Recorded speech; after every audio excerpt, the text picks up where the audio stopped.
Testing 1 2 3. Testing 1 2 3. This is Radio Free Mormon on the air, broadcasting behind enemy lines. Tonight's episode, the Radio Free Mormon Magic Show from Sunstone 2022.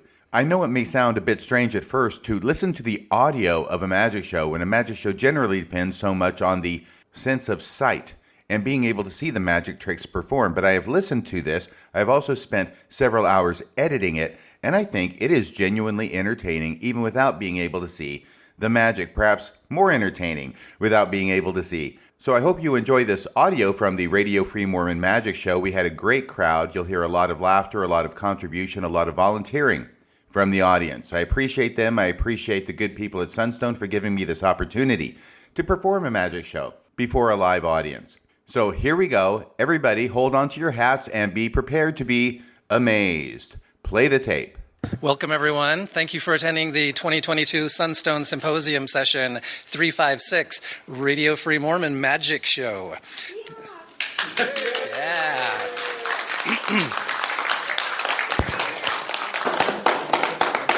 The audio from this session will be available for purchase at sunstone.org after the symposium. Please type your questions into the Whova app to be addressed during the Q&A or ask them into the audience microphone following the session. At Sunstone, we're making it a goal to build a community that allows many ways for people to express their faith. Our tagline is, more than one way to Mormon. We invite you to help us build a community where all paths are given space to be better understood. Please support us in our mission by making a donation and subscribing at sunstone.org. About this presentation, RFM has a lifelong fascination with stage and close-up magic. Many principles of magic help inform our understanding of events in church history. This session will be part magic show and part lecture. A trick will be performed for the audience, and then principles behind the trick will be compared to an event in church history to see what can be learned. This one will be a blast. Radio Free Mormon has been broadcasting behind enemy lines for over 5 years now. You can catch him on Mormonism Live, the weekly live call-in show he hosts with Bill Rill. Let's give a warm welcome to RFM.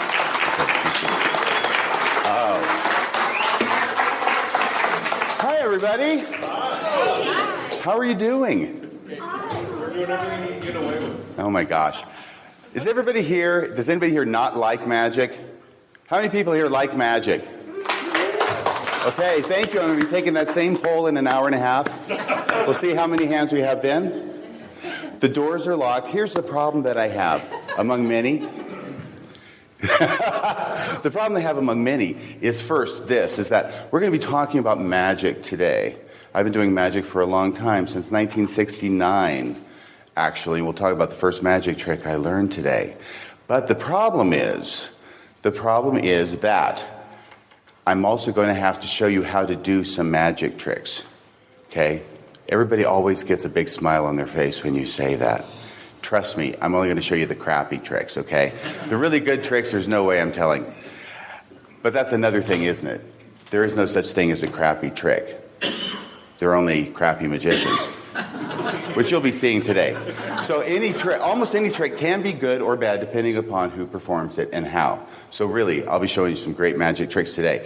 The problem is that the very first rule of a magician forbids me to do this.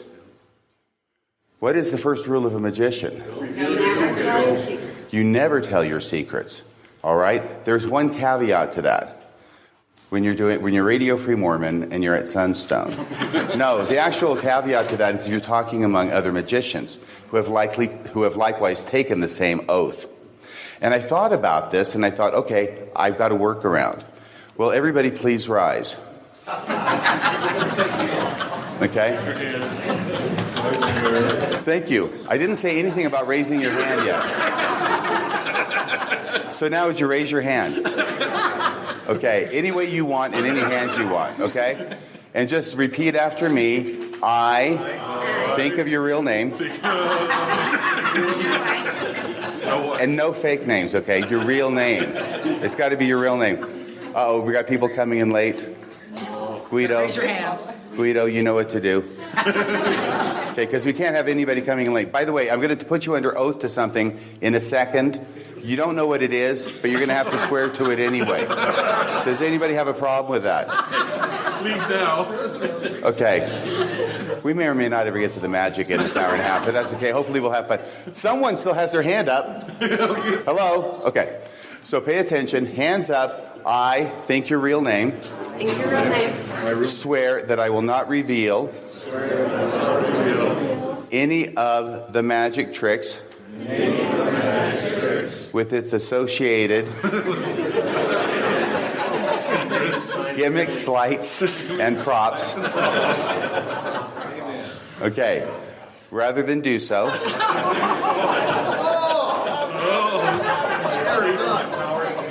I will suffer my life. That's got to be life. This is serious stuff. He's out of here. Yeah, don't you wish you had done that at another time in your life? Showing all of us. To be taken. All right. Out to dinner. That will do. Thank you. Okay, everybody, we got 2 people back there at the door to guard it, to keep people from coming in or leaving. Now, so having just said that much, what we've done here is we have actually, even though we were having some fun, we've just done something really important, and that is that we have created a special community.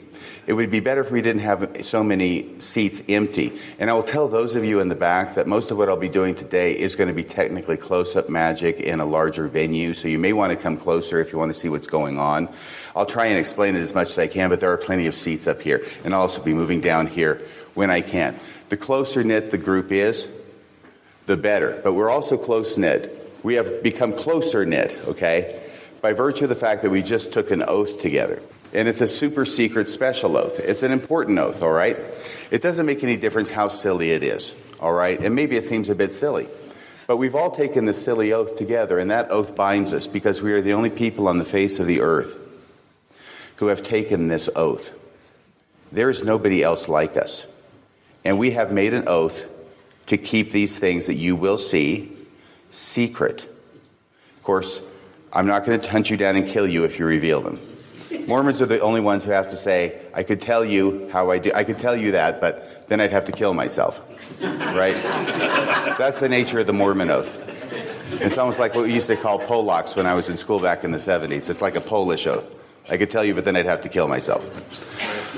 So, let's talk about magic. And we're going to talk more about the power of the secret later, too. Okay, so the power of the secret. We're going to come back to the secret in a second, but first some magic. I want to talk about the first magic trick I ever learned. I was 9 years old. It's 1969. Anybody ever go to school? There's a few. Anybody go to public school? There's a few more. There's anybody old enough, or if they do it, do you have this thing with scholastic books? Everybody's nodding their heads. And usually people have a smile when they remember the scholastic books. So when I was a kid, whoa, look out, we almost crossed the streams. When I was a kid, I'm in 4th grade. Miss Thomas is a teacher. It's at Kent Ridge. No, it's not Kent Ridge. It's Kent. It's a elementary school in Kent. Dang it, now I'm trying to remember. Hillcrest Elementary School. And we get to write down books, and they get sent off by the teacher, and we finagle some money out of our folks, and we send it in, and then we wait, and then we get the books back, and they get distributed in class, right? Those are some of the best times, I thought, in 4th grade. How's that saying go? The 3 best years of my life were 4th grade? Is that how it goes? So I had a lot of time to have these experiences. But one of these books that I got was called Spooky Fun. It had a little ghost drawing on it coming out of a window. He had a happy face. It was a nice ghost. He wasn't scary. So they had little jokes in there and little tricks you could perform. And they had a couple of magic tricks in there as well. And the one trick that I remember that I learned that really caught my attention and put me into magic. Hi, everybody. Don't everybody turn around and look at the people who are late coming in, okay? Because that would be embarrassing for them. So... Anyway, so I want to get somebody up here to help me with this trick. I'm going to use this table down here. So everybody arrange yourself as much as you can. This is not really a great magic trick, so you're not missing a lot if you can't see it. But I am going to need somebody's help. Okay, so if somebody raise your hand. I was going to do that, but then I thought that'd be too easy on the audience. Do you want some help? We can do it. You want me to do the trick? Would you? Do you know how to do this trick? Leave the table. I don't know how to do the trick. Okay. I think you'll figure it out pretty fast. I mean, it's the first trick I ever learned, right? And it's a card trick, believe it or not. Now, I want to be behind this somewhat. Thank you. Okay. Somewhat. So we've got a deck of cards here. Who's going to come up here and help me with this? 5 minutes. No. Come on. You got to volunteer yourself, man. Okay, I'll come up. All right, I'll help. Okay, you're going to come up here? Mm-hmm. Okay. Actually, just so everybody knows in the future, you can raise your hand. I'll do the selecting, okay? Don't just catapult yourself up here. Okay, that's not how we're running the show. We've never met before, have we? No. Very good. So here's what we got. I think it's a deck of cards. See here. Yep. And I hope this works. We've got a deck of cards. Can you see these? Okay. See these on the back? I wish you guys could see how great that slide looks, because there it goes. Boom. And what I'm going to do is I'm just going to shuffle these a couple times. Is that okay? Mm-hmm. Thank you very much. I'll just do it once. We are short on time already. Would you take this deck? And what I want you to do is I want you to do what I'm going to do, okay? I want you to take it. I want you to cut it in half right there, okay? Then cut that in half there and cut that in half there. Can you remember that? Barely. I'll be here with you, okay? Okay. Take the top half, put it in the middle. Now take the top half of that and put it over there. Very good. Now take the top half of this and put it there. So far, you're doing great. Do you have any familiarity with cards? By the way, this is Swanee? Mm-hmm. Okay. Do you know how to deal? Barely. I should have asked this question at first. I can deal. All right, because there's a lot of dealing you're going to have to do now. Okay. So pick up this packet, okay? First packet there. In dealing position, you've already done it. Deal 3 cards face down, please. Very good. 1 card here. 1 card here.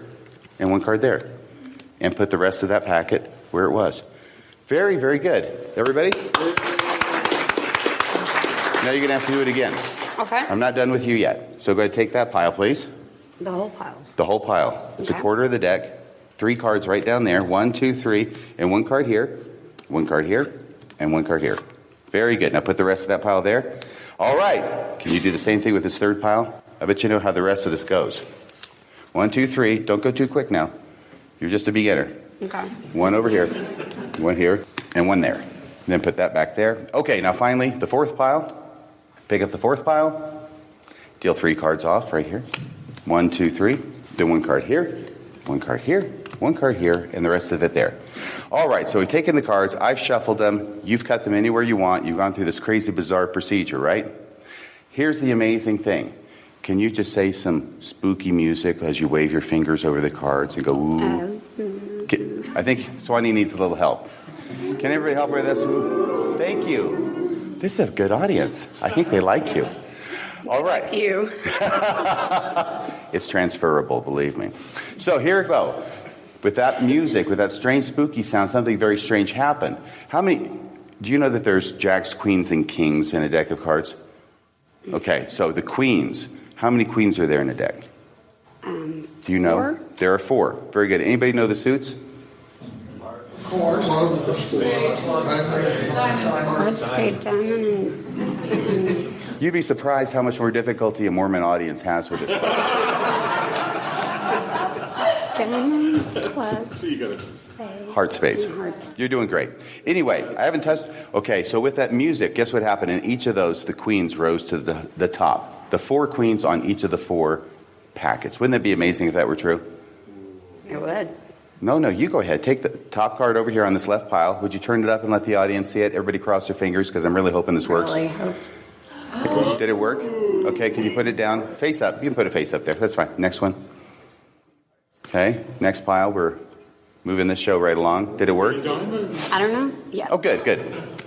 We're just operating on faith here. There's a queen of spades. Yes. And, drum roll, please.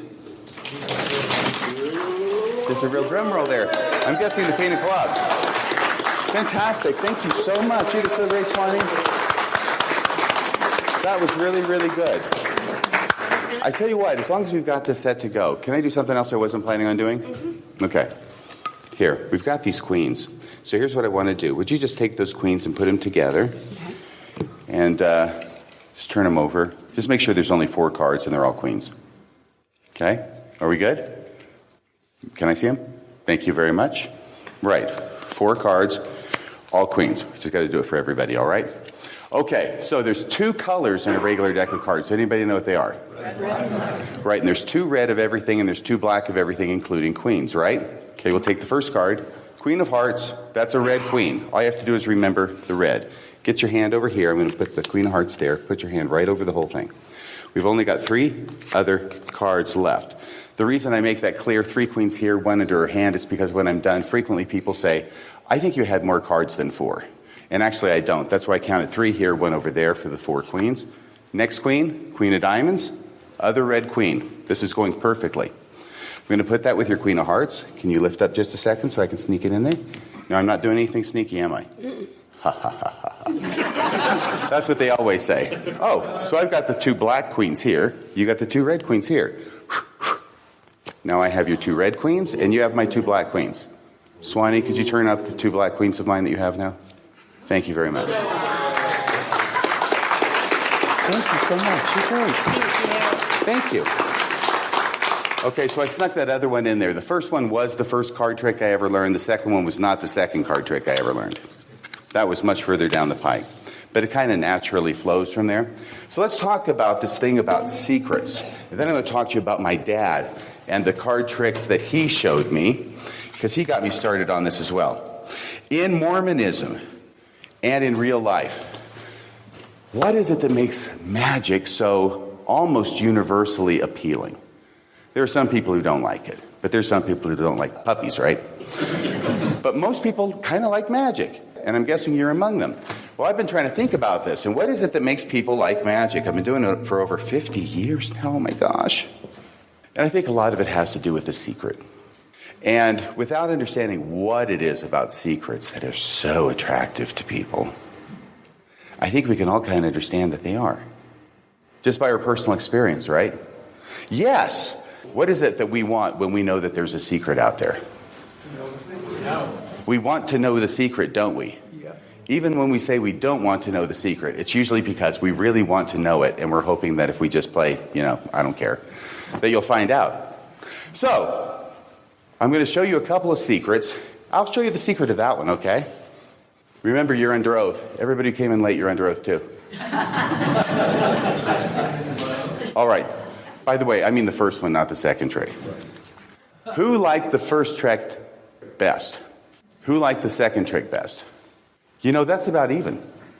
That's really about even. And the funny thing is that the first trick, anybody and the freaking dog could do. Really? Yes. Bring your dog and I'll show you. But that's the one I'm going to show you how to do. The second trick, your dog would have to practice. A little, and it's harder because no opposable thumb. And you really need that when you're doing that one. So the second one is a little bit more difficult. It requires some sleight of hand. It requires some practice. The first one requires very little practice. That's why it's so interesting to me. It really was. When I'm taking what I would think of, this is a throwaway trick. This isn't spooky fun for, scholastic books for 4th graders back in '69. And then here's this other one that actually takes some sophistication and some skill. But as far as everybody here was concerned, it was pretty much 50-50 on who liked which one the best. Okay, so, Swanee, I got to get somebody else. Maybe I can interrupt somebody else who's doing something else, like sewing or patching or whatever you're doing. No, we'll get a guy up here. How about behind you? Can you come on up here? Yes. And your name, was it Jason? Close. It's Richard. Perfect. I'll be doing the mind reading act later. So, Richard.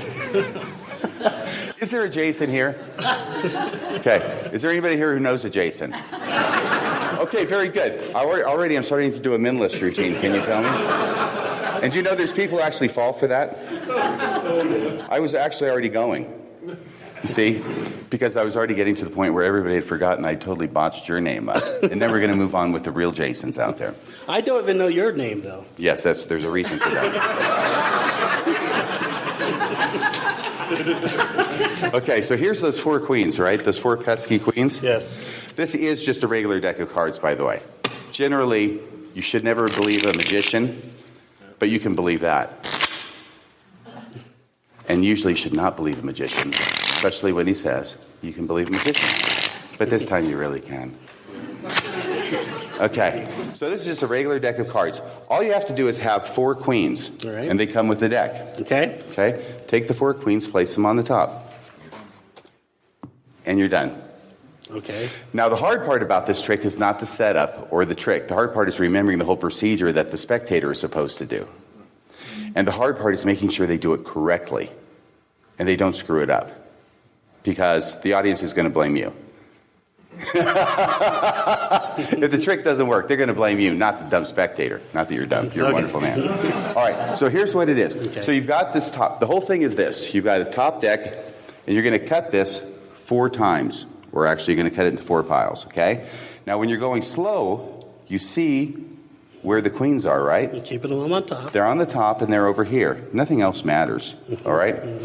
So you start over here. Are you watching this, Swanee, so you can do this at the next birthday party? Okay. So here, go ahead and pick that up. Were you watching at all when Swanee did it? She picked the whole thing up, right? Yeah. Okay. Okay, now just deal these first 3 cards off down there. 1, 2. Because it doesn't make any difference. Okay, go ahead and put this on top. Okay. Take that. Do the same thing, please. Oh, no, he messed up. He didn't deal a card to all the... Oh, you're right. Well, What are you doing? You trying to kill me? you're saying pick it up. Jason, you're killing my act.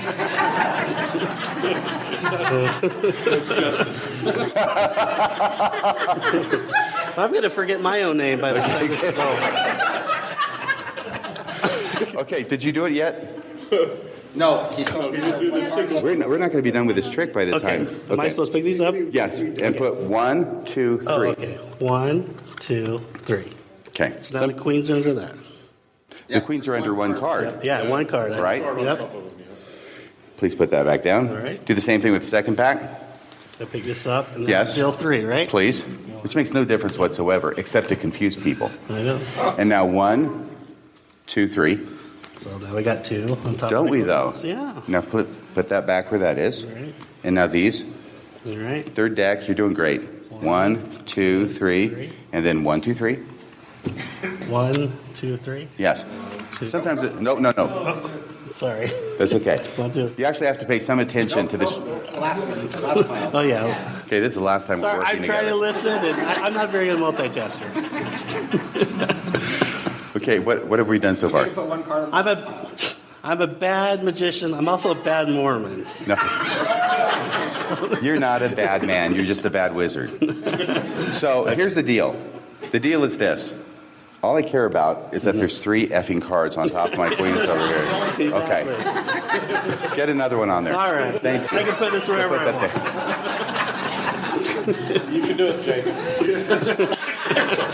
Now, isn't this unusual? Because actually what you're doing now is you're seeing this trick through the eyes of a magician who knows how to do it. And you know how to do it now. But now you know what it is that I care about. And what I care about and I'm concerned with happening is usually not what you think is important, if I'm doing it right. And is it misdirection? Maybe. But whatever you call it, I hope it works. So now, everything... Oh, did you do the last pile? I did. No. Wait a second. He's not done the last pile. Good. Okay, when I say the last pile, I mean... There should be 4 on top of the queens. No, there should be 3. Oh, 3. Yeah, you're right. That's okay. Good. That's right. When I was in 4th grade, I couldn't understand this even when I knew how to do it. It took me don't- 4 years. I'm glad you did it in 3. Okay, maybe we can work together. Okay, so take the 4th pile, all right? And you can do with the 4th pile the same thing you've done with the first 3, which is it very heavy or something? put it there? No. Did you just walk into The the thing is, trick? I was on the other side. Now I'm on this side. Okay. Deal 3 out of the pile. Okay, 1. So, okay. No. I picked this up. Okay. Okay. No. Cards over there. Right here. Okay. I did that. That was my fault. Now 1, 2, Queen, 3. and there's already... No. Yeah. And now drop it there. That's the 4th. Just drop it on because it's already on top. Now you know how exhausting it is to be a magician. You think it's easy? Standing up here and letting someone else do all the work. That's when it gets the worst, because then you've really got to be on top of things. Okay, so now then you do the whole thing about the queens and the women, and go ahead and turn that up. Turn up. First one, it's queen. The queens have risen to the top. And there's a second one. And I'm hoping there's a third one. Yes. And there's a 4th one. And everything's just absolutely amazing. Thank you. All right. Thank you. That's how you do it. Yeah. One shuffle at the beginning. I'm sorry, did you just ask a question before the end of the program? Guido, sorry. He's on. No, I really do want to have this to be, what do you call it? Fun, relaxed, Interactive. interactive. Thank you. Those big words. I'm sorry, what's your question again? I shuffled thought that first. When you had the deck. Yeah, you split shuffled. it, How'd you and shuffle? You shuffled He one shuffled time. more in one hand. And then that's so when they all you came gave out it on to her. top. So Yeah. how did you get the 4 queens on top if you're shuffling that one time? Well, of course, I started with the 4 queens on the top.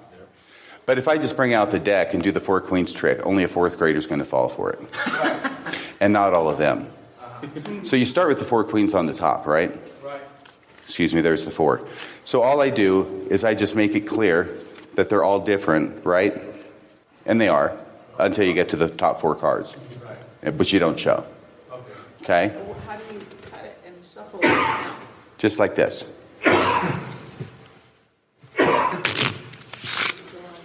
I hope so. Right there. Whew. Yes, that comes under the general heading of a false shuffle. Okay. It's easiest with one card that you want to keep on the top. The more cards you want to keep on the top, the more difficult it is without drawing attention. But usually people are so crappy at shuffling that you could do it like 2x4s and they're not going to notice. That's why you did it just one shuffle instead of multiple. I could do it all day long. You really messed it up. No, I could do it all day long. Because it's 4 cards. I just got to keep on top. Okay. All I do is put fewer cards in my right hand, and I just make sure that the last card on my right hand is shuffled before the top 4 on the left. Does that make sense? Oh, excuse me. Ew. And I always hate doing that because I always worry, is it going to work? So actually, when I'm surprised that a trick works, I'm not acting. Actually not acting on that one. So what we've got here, let me get rid of these queens, okay? We've used these too much. What we're going to use is this deck. Now I need 3 other people up here. Oh, yes, 3 other people. How about you? What's your name? Lexi? Lexi, you can come up here. And we'll have, you're just sewing. Are you want to come on up? From the back, you and any one other person. Boy, everybody really wants to play. What is that? Reign of Judges? Oh, cool. Hey, Lee. Okay. Oh, we got 3 people? Okay, so we got this. There'll be no high-fiving while I'm doing this trick. Hey! Oh, I just decided my new character is going to be the narcissistic anal magician. So, it's not that funny. This is a trick my dad did for us 3 boys. He had 3 boys, so I have 3 spectators. I'll play the part of my dad. All right? So what he would do is he would take a deck after shuffling it a bit, and then he would make a circle. Nobody can see the circle. Trust me, I'm making a circle here, okay? There's a circle. There's this total circle of cards here. And it's looking less and less circular the more I monkey with it. I don't know why that is. Anyway, I'm really hoping this is going to work. But what I would like for you, Lexi, to do, okay, is just to touch any card. Don't look at it. They're all face down, right? Touch any of those cards. I want you to try and use your psychic skills. And if you can, I want you to just try and think of the 9 of hearts in your head. Go ahead and point to any card here. Do it long enough till you can pull it out of the circle. Okay? You sure you want that card? Okay. 9 of hearts. You remember the 9 of hearts? I get to look at this and see how... Lexi's very good. That's amazing. Have you been doing this long? The 9 of hearts. Very good. You got that one right off the bat. You are. You're amazing. And this is the Fresh King. Oh, you're Fresh King Benjamin. Well, you're doing so good with the 9 of hearts. Why don't you try another 9? Why don't you try the 9 of clubs? Okay. If you do just what Lexi did. If you can, but just with your one finger and without turning a card over. Does it have to be that finger? That's my pointing finger. Okay, so what was your card? 9 of hearts. Okay. Yes. And your card? 9 of clubs. Oh my gosh, you're pretty good too. Oh, I knew it. It must have been that middle finger. So 9 of hearts, 9 of clubs, very good. And we've got Lee. Yes. Lee, can you try for, say, the 3 of clubs? 3 of clubs? Yeah. Don't make it too hard. That's when 3 of clubs, you're sure? Holy crap. You're good too. Can we have a round of applause for all 3 of these people? Bravo. Okay, for my next trick. I'm not No, I've got to try one. So we've got 9 of hearts, 9 of clubs, 3 of clubs. I'm going to try for a face card because I always like the face cards better. I'm going to try for a big face card. I'm going to try for the King of Hearts. Holy crap, I'm pretty good too. Wow. Thank you very much. So what was your card? 9 of hearts. What was your card? 9 of clubs. And your card, Lee? 3 of clubs. And my card? King of hearts. Wow. Sorry. I'm looking as if everybody could actually see what's on the table, and I apologize. There we go. So that's my dad's card trick. We love that. Thank you. You can all go back to your seats. You've been wonderful. All right. Who here, by show of hands, is genuinely astonished by that trick? It's okay. Be proud. In honor of my dad. All right? So this is actually a very simple trick, too. Everything's simple when you know how. And actually, any one of you can do this trick, as incredible as it may sound. This is based upon what's called the one-ahead principle. Someone is nodding their head. Do you know about magic? What's your name? No, I know nothing about magic, but I realized as soon as you asked for the next one that you could be asking for the card that you had in your hand, and then you do it again and again. And it answers But every I don't- question except for one. Except for the one. Right, exactly. And do you know what she means? What's your name again? Okay, well, maybe it'll become clear to everybody here in a sec. Because it's very easy for me just to say, okay, pick the 9 of hearts, and then you pick a card, right? And then I say, okay, how about the 9 of clubs? You have the 9 of clubs in your hand now, so you... Hey, shh. People can hear you, Trace. It's a very common principle, the one-ahead principle, where you're one ahead of the other person. But you don't know it because you can't see the cards and I can. Which is kind of different from the way you usually do magic tricks, right? So the whole basis is that I know what the bottom card is. How do I know what the bottom card is? Because I looked. All right. That's thank you. From one of my favorite Sherlock Holmes books. Oh, can I tell you this story? Is that okay if it's not all magic? Because I looked. I think it's the Adventure of the Dancing Men, but I could be wrong about the name of it. Anyway, there's been a murder-suicide attempt in the, off somewhere in England, somewhere away from London. They have to take the train to get there. It's off in the country. It's nice. You've got a lord, you've got a lady. It's a sealed room mystery. They're in this nice, huge, ornate room at their mansion or whatever it is, their hall. And the husband, the lord, is shot once and he's dead. And the lady is shot once in her head and she is severely wounded in her temple. There is one gun found. Is this something you can share with the rest of us, Amazing Larry?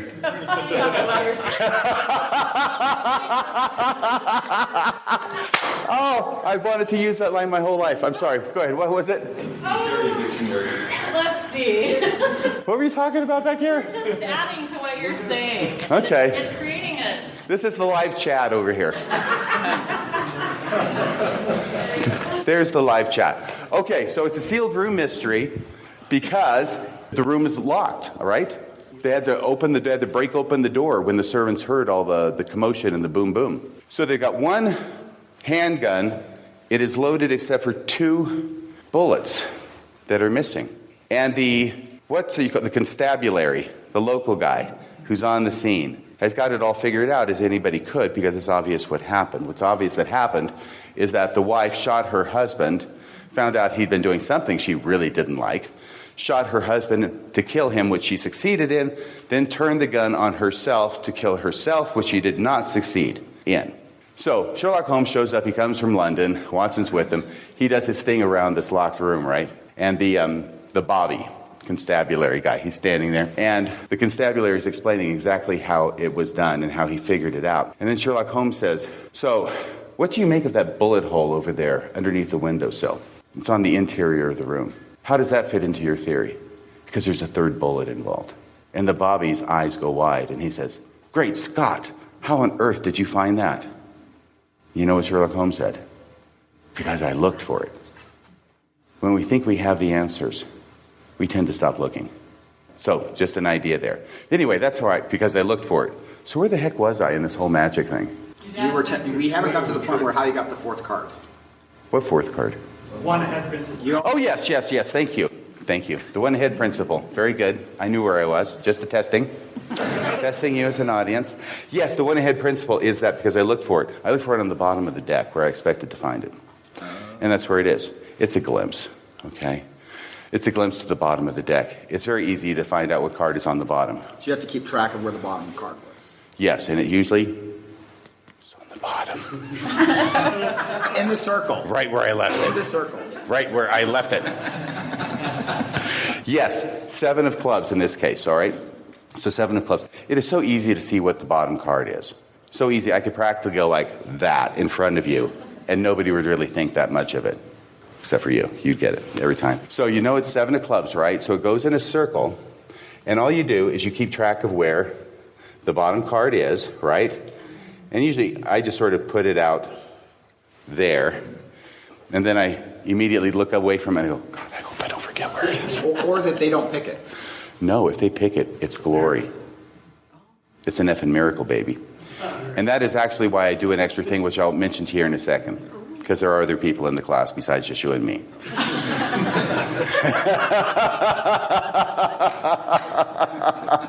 Everybody, are they having classes next door? We're good. They're good. Oh, yeah, everybody's... No, there's good. Because if they're next door, I want everybody to laugh on cue as loud as you can. Because I want...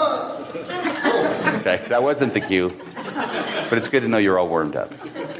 I don't think they're next door. So you don't have... Are they really? Yes. Okay, ready? On the cue, count 3. Just laugh and scream and shriek like you're having the best freaking time of your life. Yes, much. Okay, 1, 2, 3. That's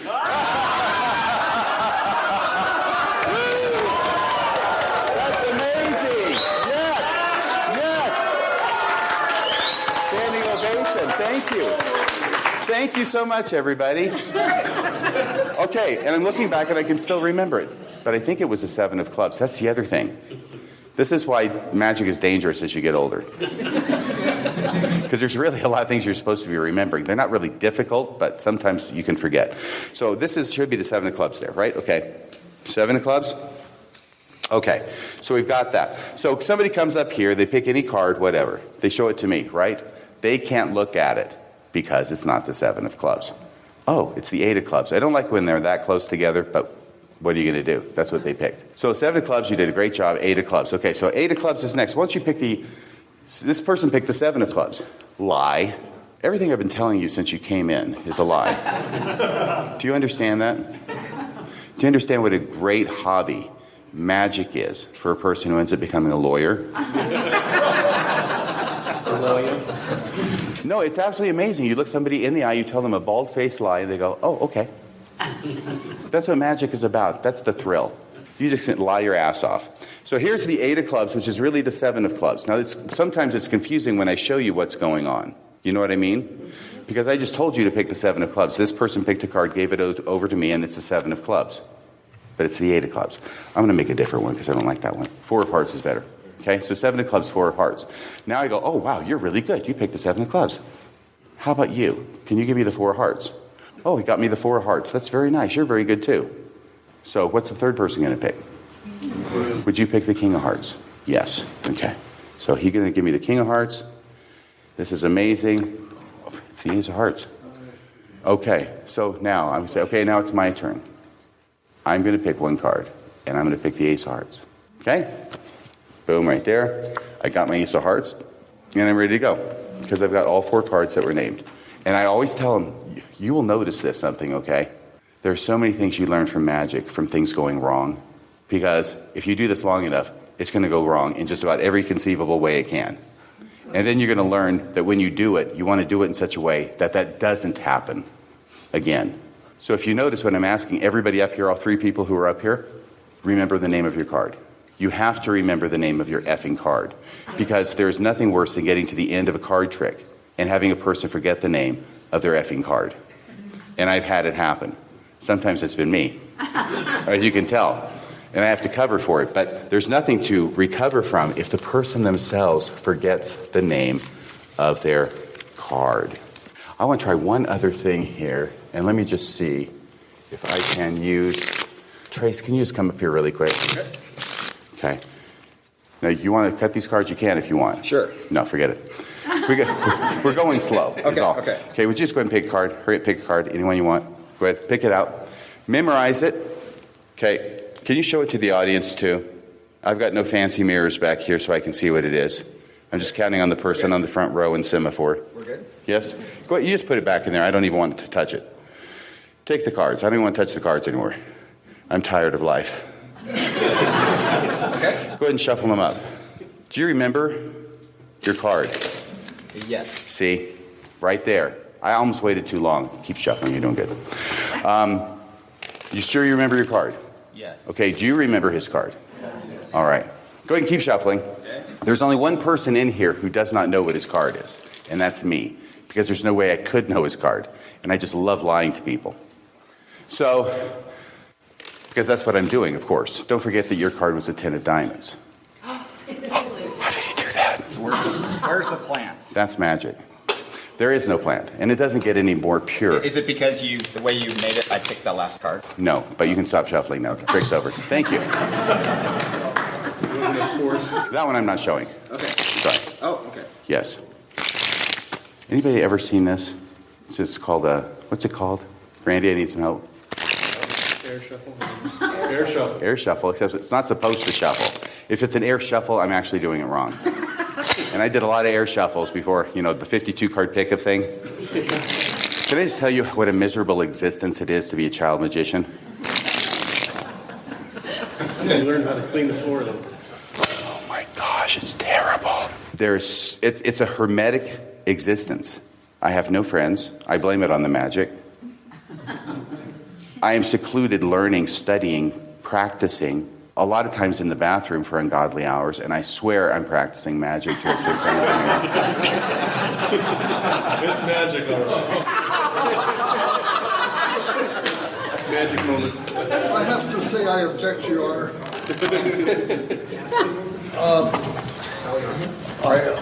I want to say that if you don't reveal, I could reveal your name. And I think everybody would be surprised. No, what's that called? Extortion. That's exactly what it is. And I'm glad you know the name of the crime you'll be charged under. So anyway, I'm not going to show you how to do that, but that was pretty cool, wasn't it? That is as pure a magic as magic gets.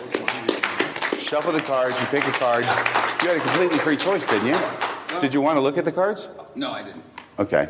Well, they're here. Are they all 10 of diamonds? Yes. Okay. Of course they're not. That wouldn't be magic at all. Are they all 10s of diamonds? My gosh. It's a question. That would be a way to do it, but no, they're not. Okay. Here you go. I put the queens back in. Oh, okay. Yep. You want to look at them? That's Okay. enough. Yep. Thank you. Okay. Okay. All right, so let me see if I got anything else here I can do. I've got so much I could be here all night. But I won't be. I won't be. What time? We got time? Oh, we're about halfway through. Oh my gosh. I'm sorry, I have a knee injury.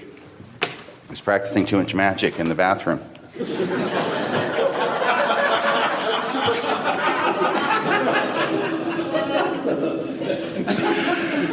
People ask me, why do you laugh at your own jokes? And people don't understand. The reason I laugh at my own jokes is because I'm hearing from them for the first time at the same moment that you are. I have very few jokes that I come in ready to say, and if you notice, there's a difference. If I don't laugh at my jokes and I deadpan it, the odds are that was a prepared joke. All right, because I know it's coming. Let me see here. Oh, that's my dad's magic trick. Oh, yeah. Oh, here's a great one. You're going to love this one. This is one that my dad did. You want me to talk more about the secret? I'll talk a little bit about the secret, then I'm going to show you. In Mormonism, we have scripture that talks about secrets and how great it is to know the secrets. And if you know the secret, the best secret of all, by the way, what is the best secret of all? The best secret of all is how to murder and get gain. How to murder and get gain. Okay. Yes, how to murder and get gain. And if you know that great secret, then who are you? Yes, you get to be Master Mayhan. And everybody now knows that, right? Now that I'm saying it loud enough. How to murder and get gain, to be the possessor of that great secret. And once again, we all know some secrets are more important than others. They're probably more significant than others. The secrets to the code of the nuclear football, probably more important than knowing how to do the Queen's Rise to the top. It is a more significant secret. But just because it's more significant doesn't make the other one insignificant completely. Because there's always significance. If you attach a secret to anything, it gains power. Even a dumb card trick like that. That's why we took the oath. So I used to think about Mormonism because we talk about the things that are secret in Mormonism. We have so many things that are secret in Mormonism, don't we? We actually have a culture of secrecy in Mormonism to where even if things don't have to be secret, a lot of times we're going to make them secret anyway so that we imbue them with this power and this magic. Even to the point of we won't talk about what callings. If I'm going to give you an interview to give you a calling, okay, not until we put you in front of the congregation and ask for a sustaining vote. Because heaven forbid, we don't want anybody to know who they're going to be sustaining before the moment they're asked to. Right? So, but there's this whole secrecy type thing in Mormonism. And in the temple, of course, we have certain things that are secret in the temple. And then we have this age-old explanation, right, that it's not really secret at all. I didn't even buy that even the first time I was hearing that. What was it, by the way? Right. We heard that recently from Elder Bednar in Washington, D.C. about the temple, right? It's not secret, it's sacred. Okay? The sky is not blue, it's azure, if I'm pronouncing that correctly. So it's really two words for the same thing, but they're trying to say secret. But it occurred to me after a long time thinking about it that really it wasn't that it was sacred and not secret. The first thing that occurred to me is that it was sacred because it was secret. So because something is secret, we're going to call it sacred. And that way we're going to be able to make it so we don't have to talk about it. It will have that sacredness. And I hope I'm doing this in the correct order. Let me double check here. It's not secret, it's sacred. That's one we always hear. It's secret because it's sacred. That's one we just covered, right? And then it occurred to me that something becomes sacred just because it's secret. That's actually the third thing. If we make something secret, then we make it sacred at the same time, just by virtue of its secrecy. Like the new name. The new name is a great... Getting a little reverb. Were you okay? I hate to explode up here on the stand. Like the new name, right? Everybody knows the new name. Try and say that 3 times fast.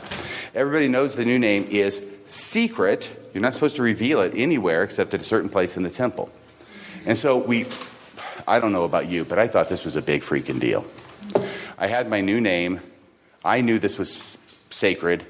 I thought it must have been the name that I was called in the premortal existence. Right? Yeah. They got a lot of names up there that we use down here. Don't ask me why. Before the languages down here were created, they're still using those same names up in the premortal. But I just thought it was super, super important, significant, because it was sacred, because it was secret. Now, I hope I'm not blowing anybody's minds about the new names, but actually it's not really that... Well, it could be magic. Let's see, what's the word? What I'm saying is, it's not associated to me like I thought it was. Every single guy who was going through the freaking temple that day, back in November of 1979, was getting my new name. And apparently in every temple throughout the world, I think there were like 4 of them then. What? Significant. Thank you. So, yeah, so everybody's getting it. I'm thinking it's super significant. I'm not aware of the fact that it's not significant at all. And then I find out some decades later that it's not significant at all. And how do I feel? I feel like, wow, I got taken for a ride. And what I start realizing is that the secretness that is placed upon the new name is there to give it a power which it would not have if the church just told me back in 79 that I'm getting the same name as everybody else who's going through the temple today. It's not that significant, it's not unique, but you still got to remember it. Otherwise, we're not letting you out of here at the end of the session. Okay, so there's that. Culture of secrecy. We've talked about the magician's code. I want to tell you about the magician's code because you know this. There's 2 parts to it. The first part is you never reveal a secret. Hence, everybody had to take an oath. And I'm reminding you of your oath, too, so that you do not forget it. Not only do you not tell a secret, you also never perform the same trick twice for the same audience. You guys know that, right? If not, you do now. You never perform the same trick twice for the same audience. Why? Because if you do the same trick twice for the same audience, the odds go way up. They're going to figure out how you do it. Most tricks, whether it's intentional or not, depend for their efficacy on the audience not knowing what's going to happen. If you don't know what's going to happen, the odds are you're not going to see what's going to cause it to happen because you don't know what's going to happen. But if you perform it a second time and you know what's going to happen, now you're looking. It's almost like telling a joke twice and expecting to laugh at the punchline the second time. You know what the setup is now. So you know how it's getting there. Let me show you something here. I'm going a little bit off of track, but that's okay. I want to use this table, and I'll just bring it over here. It's okay. That has to stay there, unfortunately. I'm going to go ahead and use this. I'm going to get a chair. And I don't know that I can have anybody come up here, and I apologize for this. This is the best impromptu trick at a dinner table at a restaurant that has ever been invented, or at least that I know, or at least that I can do. Is it okay? Yep. Okay. Just have to keep it up. Thank you very much. And it is done with items that can be found at any restaurant, which is a huge plus. You don't have to carry a deck of cards with you to the restaurant. Not that I'm above that. All right. Salt shaker. Yes, sir. And I brought this one down from Washington because I wasn't sure that we would be able to have one. I'm going to throw this to you. Don't let the salt spill. Okay. Over your shoulder. He can't let the salt spill. The salt's not getting out of that. I brought it down from Washington, but I'm not going to let the salt get out. So I took tape, put it on the inside, right? Then screwed it down. So, yeah, that salt's not going to come out because it's not supposed to. Now, let me see here. I've got, can I have everybody stand up for a second? I just realized I'm starting to get boring. Not another roll. This is what do you think the point of that was in the temple? I thought that was actually a brilliant part of the temple, was to keep people standing up, down, up, down, up, down. Okay, and especially in the afternoon on a hot day in the summer when you probably just had a big lunch. That's terrible. Oh, that's even worse. Okay, so you guys can probably sit down now. Here we go. Here's a nice napkin. Does anyone have a dime? We've had enough card tricks. We're having a lovely dinner. Got the candles. They're lit. Thank you. I already got one. Just so you know. In this life, there's the quick and the dead. That's what my first missionary companion used to say. He's now a general authority. It's funny because it's true. Okay. Obviously, I took the wrong career path. Okay. So here's the thing, all right? I'll try and move over here. It's the dime. Oh, shit. Anybody have another dime? Okay. Hang on a second here. Hang on. It's quite a bouncy table. It's not supposed to be that bouncy. But it's solid. Dang it, that's the important thing. It's a solid. Okay? I'm going to get this out of here. Don't need that. It'll be distracting. All right, so I'm going to make this dime go through the table. Now, I talked about this on a podcast around a year ago. Had to do a translation of the Book of Mormon. And I described the trick there. But I wanted to perform it for you. So when you do this, you have somebody who's opposite you at the table. You borrow a dime. Usually there's a salt shaker around. Put the salt shaker on top of the dime because magic doesn't just happen out in the open. There always has to be some mystery behind it. So I'm going to make this dime go through the table, but it's going to be under the salt shaker when it happens. Not only is it going to be under the salt shaker, hope you're getting all of this. Didn't you post about no recording? Okay. It's okay. So, get him after the show. In the parking lot. All right. So we've got this napkin. The napkin's going to go over the salt shaker, and the salt shaker is over the dime. Okay? And I'm actually not kidding because there's the dime. All right? So there it is. So what you do is you go 1, 2, 3, tap the top of the salt shaker, and the dime goes through the table. And there you can see the dime has gone through the table. Just kidding. You can't really see it. That's supposed to be funny because the dime is still there. Okay? So that's the first attempt. Didn't work. Going to try it again. 1, 2, 3. There we go again. Up. Dang, it looks like the dime has not gone through the table again. Well, the third time's the charm, right? So here we go. Everybody watch. Dime's going to go through the table. You know it's going to happen on the third time because it's the third time. Put the salt shaker over it. 1, 2, 3. Tap the salt shaker and the dime. Wait a second.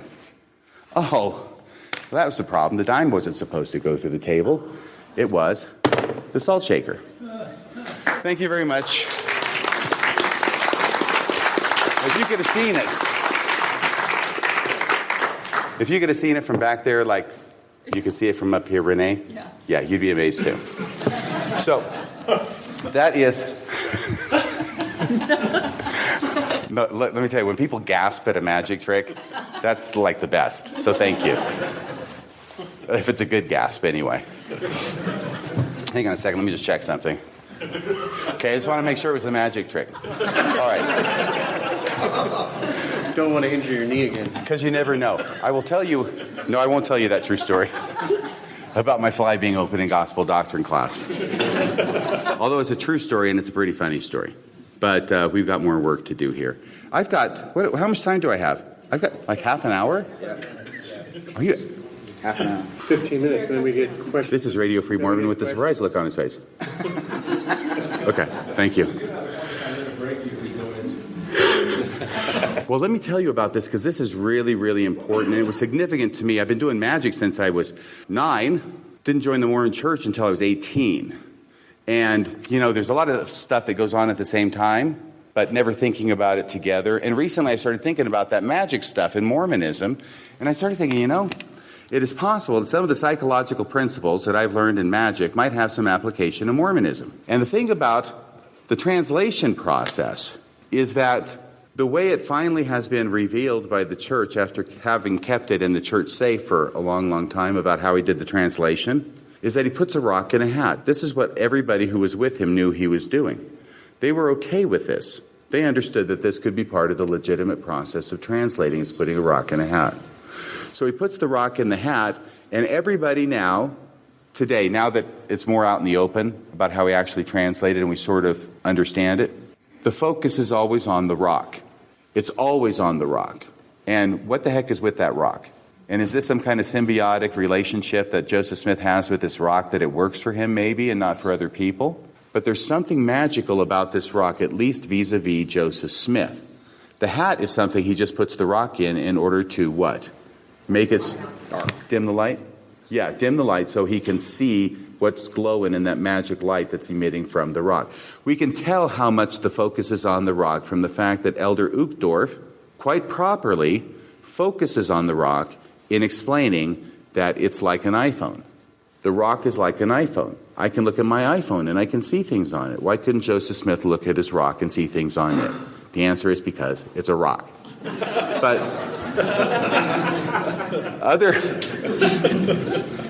they're very different things. But the focus is on the rock. Nobody's talking about the hat. The whole thing is that then it made me think of this trick. Because the whole basis of this trick is to make you think it's all about the dime. It's never about the dime. In fact, the dime is used in order to keep you from seeing what it is all about. If I came out here and told you I was going to put this salt shaker right through the top of this table, I think every one of you would probably catch me. Or at least you'd be much more likely to catch me. By the way, did you catch me? I did, but I have a good I know. I was going to congratulate myself because if I beat him, then I'm really, really good. I beat other people at the angle. But go ahead. Yes? I saw it. Okay. What'd you do? This guy's really starting to get on my nerves. All right, so I'm going to put the dime through the table. No, I'm not. But it's making you look at the dime. Think of the dime as the seer stone, okay? All focus is on the dime. That's where the magic is. But no, I'm not going to do that because I'm going to put this over it. By the way, it's so nice of everybody here to not even raise an objection when I say, okay, I'm going to put this over it. If it's real magic, you don't have to put a salt shaker over a dime, do you? Just stating the obvious.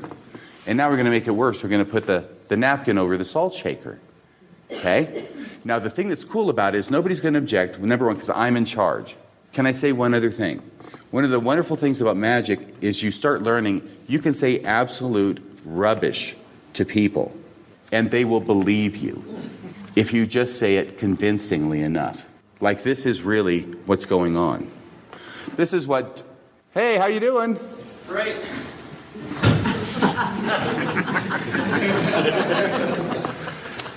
SCMC alert.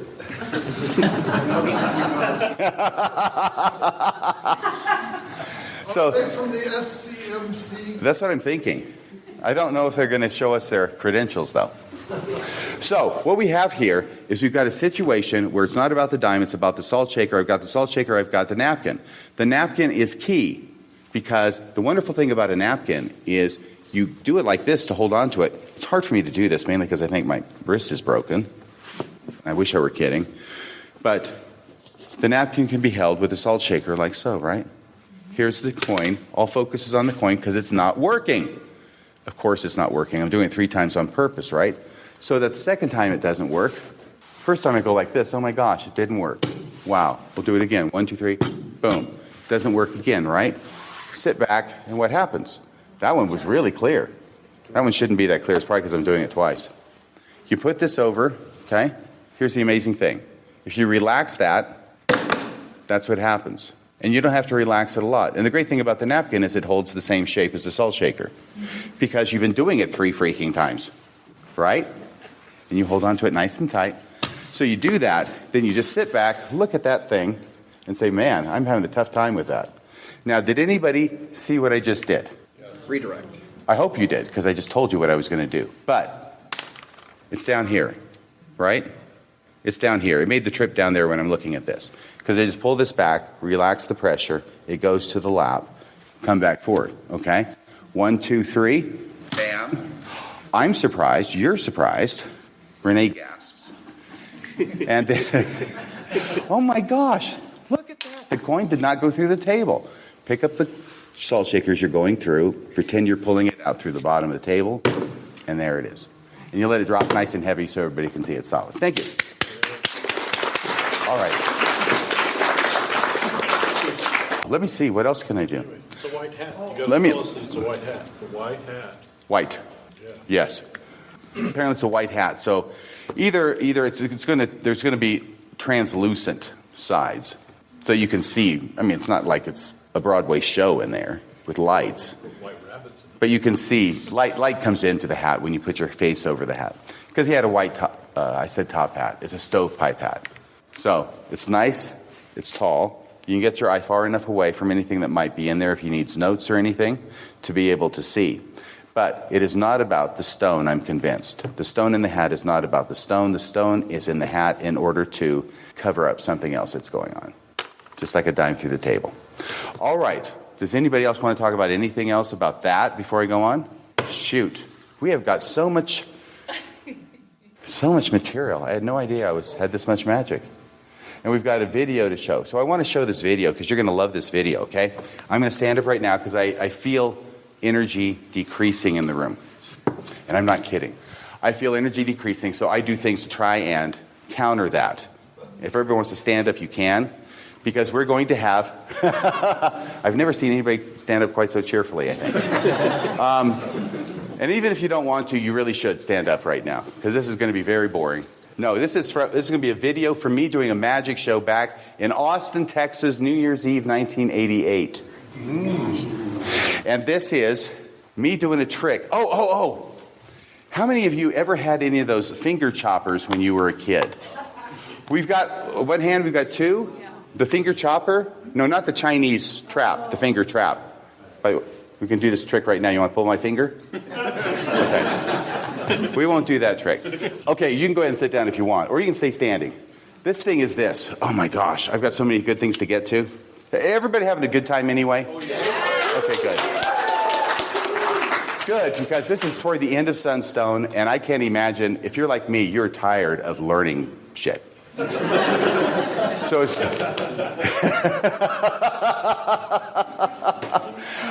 I mean, really. I mean, how much can you stuff in your heads?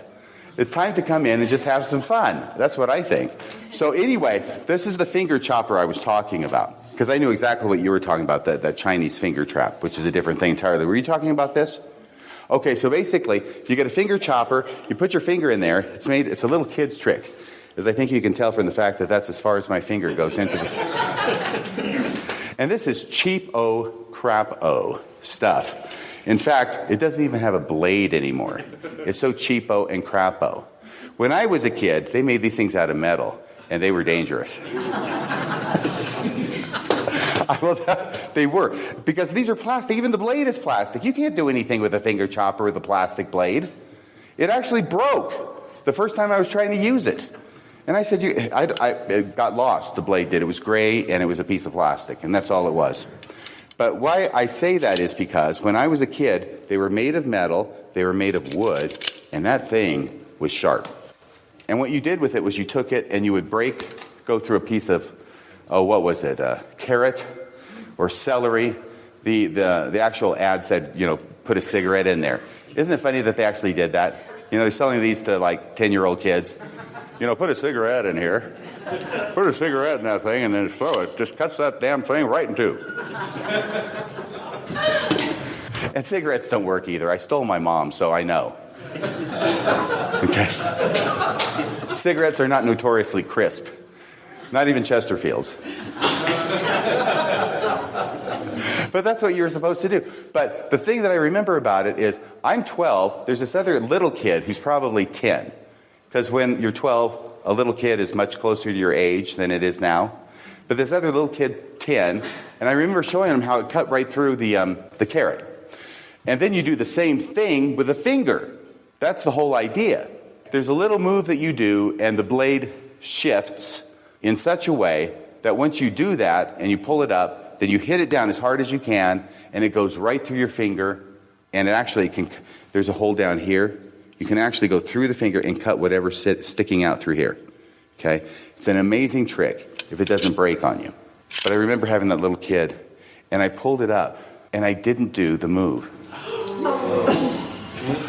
Oh, no. Don't be judging. And I told this kid, I said, okay, so here's the trick. All you have to do is put your finger there, and with the other hand, you just hit down as hard as you can on the top of that, and it'll go through your finger. That's an evil laugh, Randy Bell. I like it. And so, now here's the amazing thing. The kid believed me. That's really the point of this story. The kid believed me.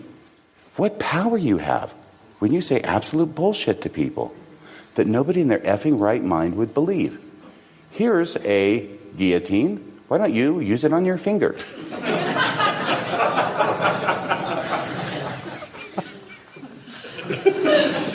And not only that, why don't you use it in such a way that it'll probably maim you for life if I'm not telling you the truth?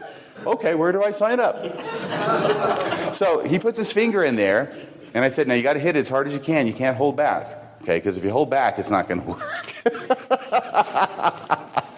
It is really hard to keep a straight face sometimes. So yeah, he hauls off. He hits that thing as hard as he can right on his finger. Now, there's good news and bad news here. The good news is it didn't actually go through his finger. That's the good news. I think that was the punchline.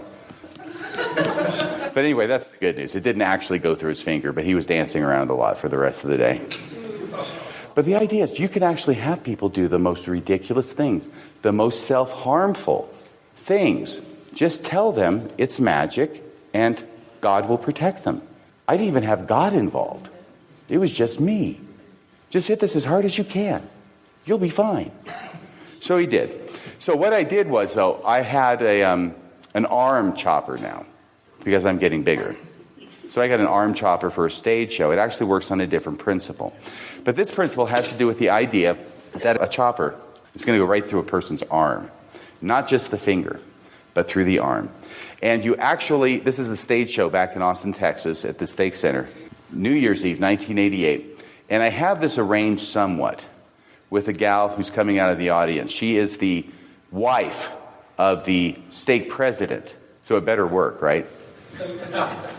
The whole principle here is that what you're going to notice, I do it with a lot of comedic stuff, is that you are actually visibly going to see the blade cut through her arm, and you will see her arm fall into the basket in front of the guillotine that is placed there for the purpose of catching her hand. That's the amazing thing, because with the finger thing, it just goes through it, right? That's all that happens there. This is a different effect. It's bigger. It's kind of similar, different effect. You actually see the hand. The reason I say that you're going to see the hand go into the basket is because the hand does not get chopped off and go into the basket. What you're going to see when I perform this is the fact that I'm going to make a joke out of this, but I'm going to tell the audience 3 times what they're going to see, and that they're going to see what I just told you. And actually, you'll see.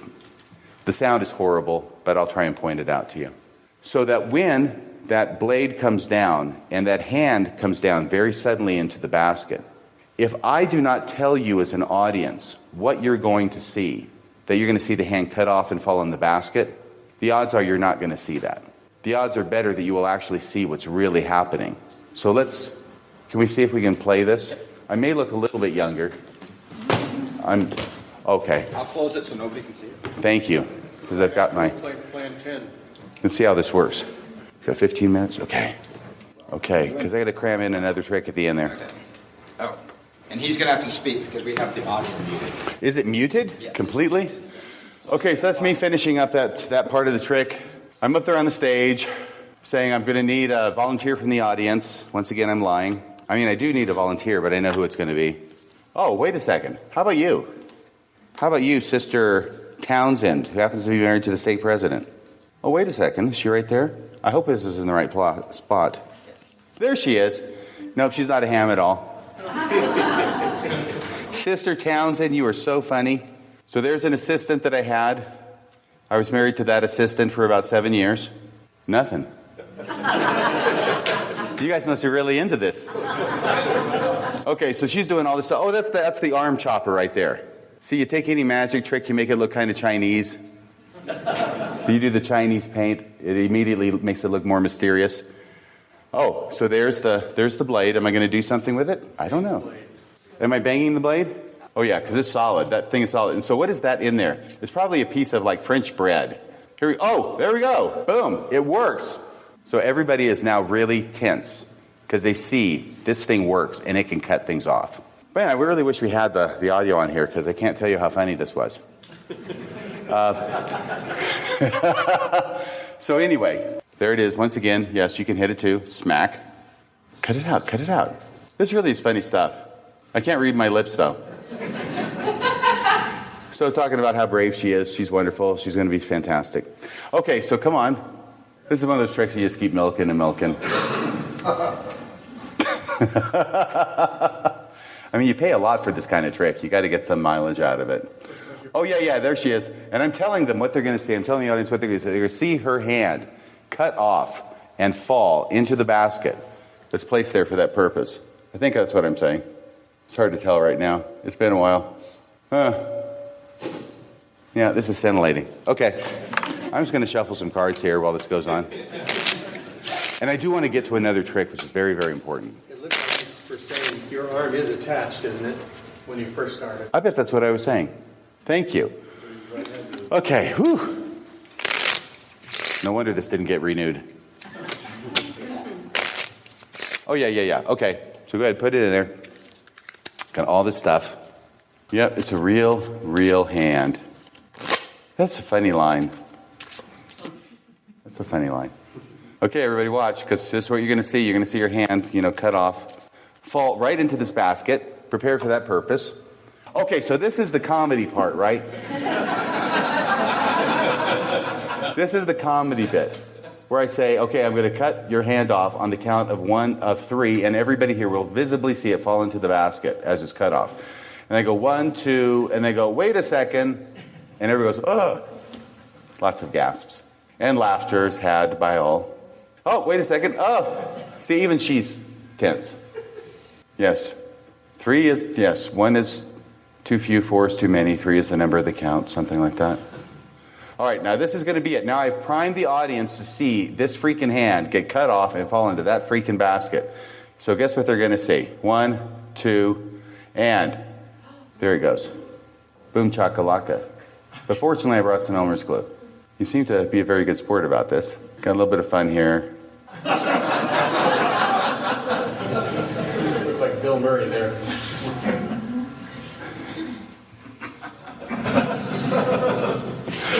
Let me see what the time is. I want to get this last trick in here. So can we cut this? So that's the basic idea. Under certain circumstances, I mean, I cannot tell you, let me just back up and say that we know that seeing is believing, but in certain instances, believing is seeing. And you can take advantage of that with someone by telling them what they're going to see, so that if they believe it, then they'll see it. Some people are more suggestible than others, but this is close enough to looking like a freaking hand getting chopped off, that if you tell them that's what they're going to see, that's usually what people will see. How many people here saw a hand getting cut off, as opposed to a hand being driven down really fast?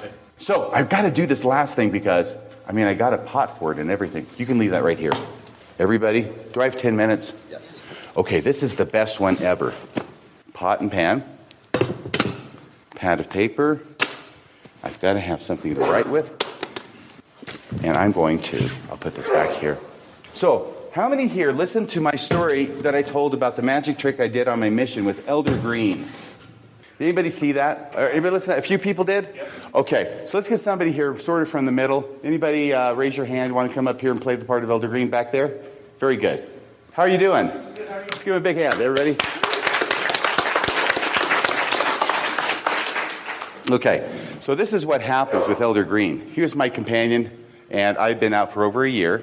He just came out in Japan, so he doesn't really know Japanese very well. And he's just learning the ropes, and it's my job to train him and be a good senior companion to him. So, what I have to do is, of course, mock him mercilessly and make an open show of disgrace of him in front of everyone else. I've got a great trick here. This is the best trick I know. And the reason why is because it has to do with fire. Everybody loves fire. Let me just shuffle these up really quick. Okay. Here. Now, all I'm going to want you to do here is, first off, just cut the cards any place you want. Now take this and complete the cut, but before you complete it, turn this halfway and put it on top of the bottom half so it's like a cross, so we can keep track of where that cut is. Now, here's what I'm going to want you to do. Got this pad of paper, okay? I'm going to want you to draw the name of your card. Oh, you don't even have a card yet. We'll get there in a second. First off, by the way, what's your name? Blake. I knew that. Okay, Blake, we're going to draw a circle here on this pad of paper. I'm going to take this piece of paper out. And what we're going to end up doing is folding this 4 ways. Okay? So the circle's on the inside, etc. Now, what I want you to do here, let me get rid of this because we don't need this again. What I need you to do is to come over here to this deck of cards, okay? Go ahead and, you don't even have to lift up this top half. Just pull out the card there on the bottom half. Okay? Don't let me see it, all right? You go ahead and look at it. Can you show it to the audience? Do you have that done? I do. Do you have a pocket up here in your shirt? Okay, well, we'll do a different trick. Shoot. I should have asked about the pocket first. No, seriously, do you remember the name of your card? I do. Okay, just put it, don't tear it up. I'm going to have to do this trick again sometime. Go ahead and put it on the table face down. You can put it on the table face down. Put it in the cards. Put it in the deck of cards and just mix it in, whatever. Just make it in a place so I can't see it. Are we good? So you remember your card? Everybody else remembers the card? Okay, but I don't know what the card is. Can I just do this and get this over here? Did I look at anything? Now the circle. We've got just a very few minutes. I hope you're up to this. What I want you to do is I want you to write the name of your card in this circle. But I just want you to abbreviate it in the following way. Every card is... can you name any card that's not your card? 2 of clubs. Okay, so a 2 of clubs. You could write that as a 2 and then a C for clubs. If it were hearts, 2H. If it were spades, 2S. If it were diamonds, it would be 2D. Okay? So every suit is a letter, and every card value is either ace for A, or A for ace, 2, 3, 4, 5, 6, 7, 8, 9, 10. J for jack, Q for queen, and K for king. All right? So, can you put that right here in this circle, write it down here, and then fold this up 4 ways, like that, and then I'll turn back around and you can hand it to me. I'll put this over here so it won't get in your way. Okay, so half of you watch me to make sure that I'm not looking, and the other half of you watch him to make sure that he is doing this right. Okay, that other half is not doing their job, obviously. No, I'm sorry. If it's the first one, if it's a 2, you write... Oh, you were? Yeah. Oh!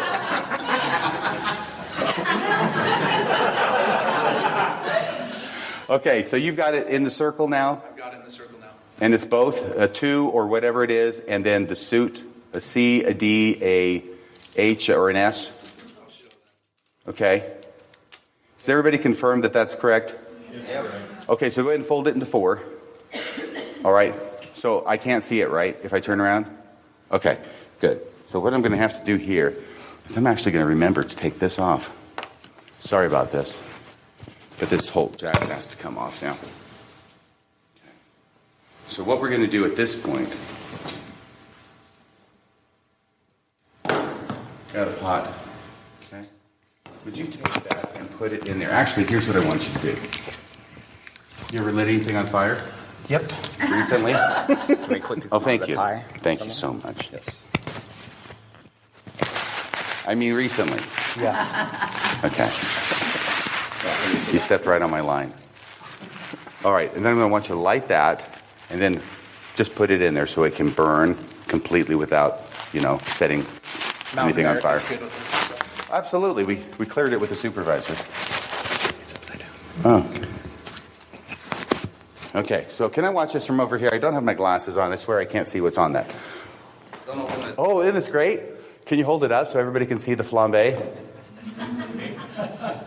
See, this is the exciting part. This is what everybody loves. You set something on fire, and people will follow you anywhere. Yeah, it really doesn't generate that much heat because it's just a little piece of paper, right? So let me ask you, looking in there, can you see still what you wrote on that piece of paper? Not with my physical eyes. Okay.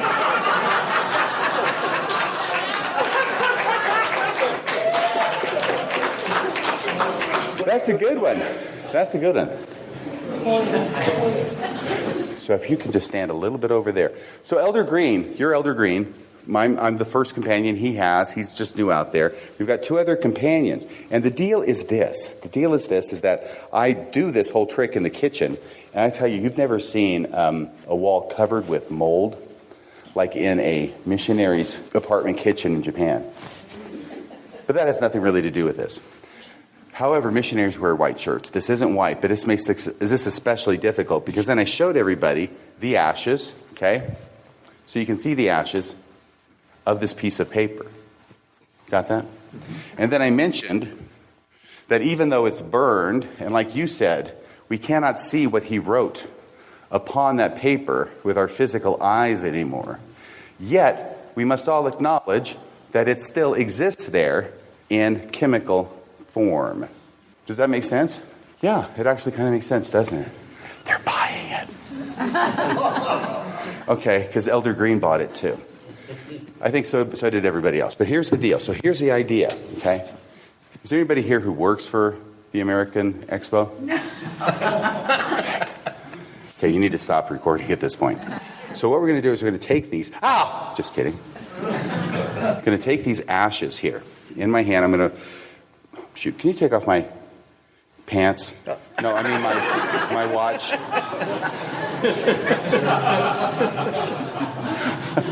I have no idea where these come from, honestly. See, I'm laughing, right? You can tell that wasn't intended. So I'm going to try and move these across my forearm. And the idea is, if everybody focuses, do you remember what this card was? Yes. Everybody focus on the name of that card, the way you wrote it, okay? And let's see what happens as I make these go across my arm, because the idea is if you focus on it, if you focus on the name of the card, then maybe it'll appear magically, somehow. Oh, I was worried about this. See, this is one of the problems with this trick. Is that sometimes it doesn't work. Okay, now if I were to, sometimes I can sort of make it out. This looks like part 2 of this trick. Okay.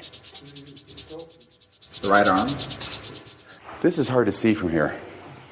I'm starting to see something. It's a little bit darker than the other ash. Can you see this? I do see that. This looks like a J to me. It does. Is that a J? It is.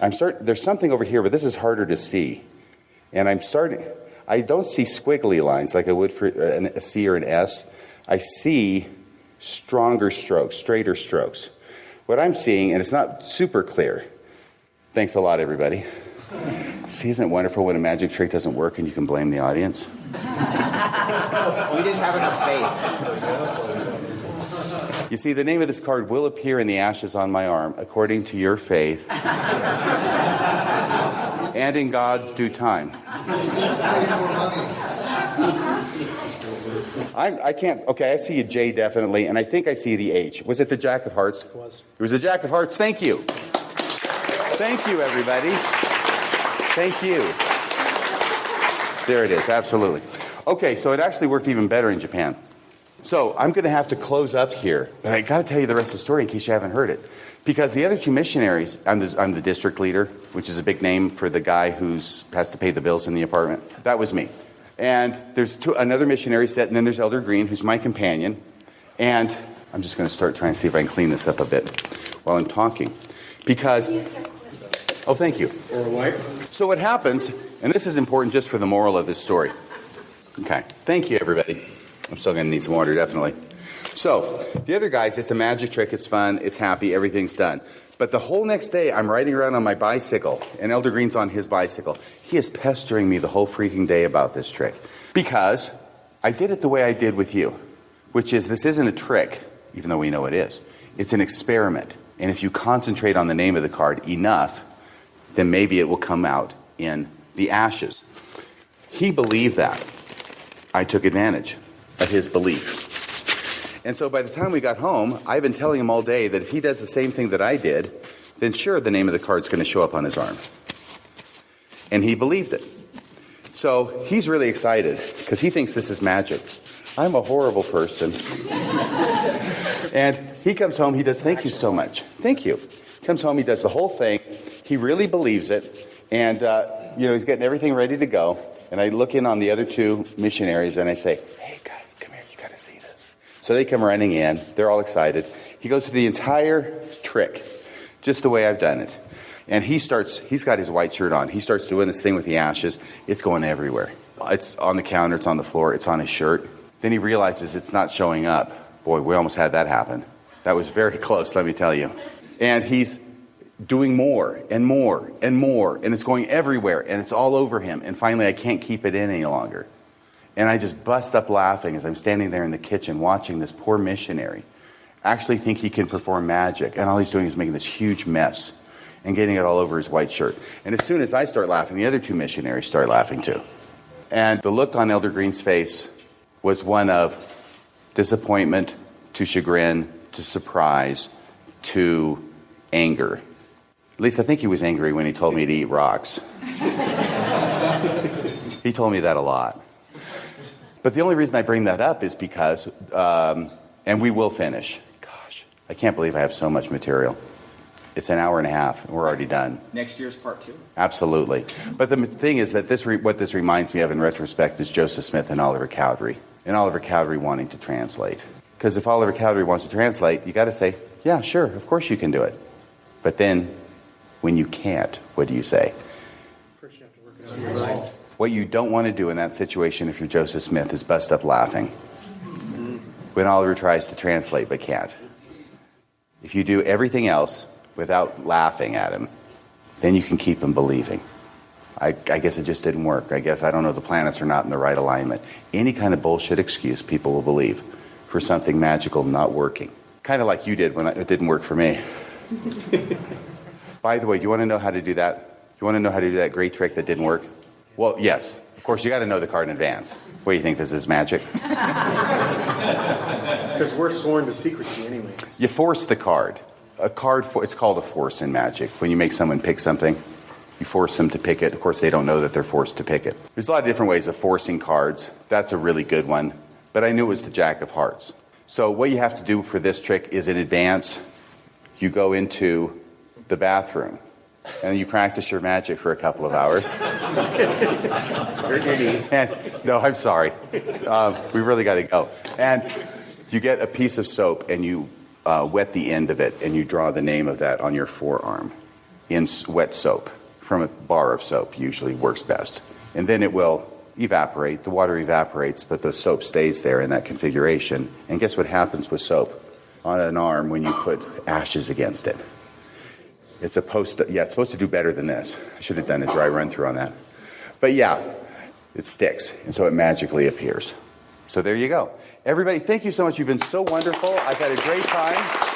And that concludes the audio of the magic show I did at Sunstone in 2022. I hope you enjoyed that. I know I enjoyed it more than I expected to. It is possible that I do magic so poorly that it is only improved by not actually being able to see the tricks performed.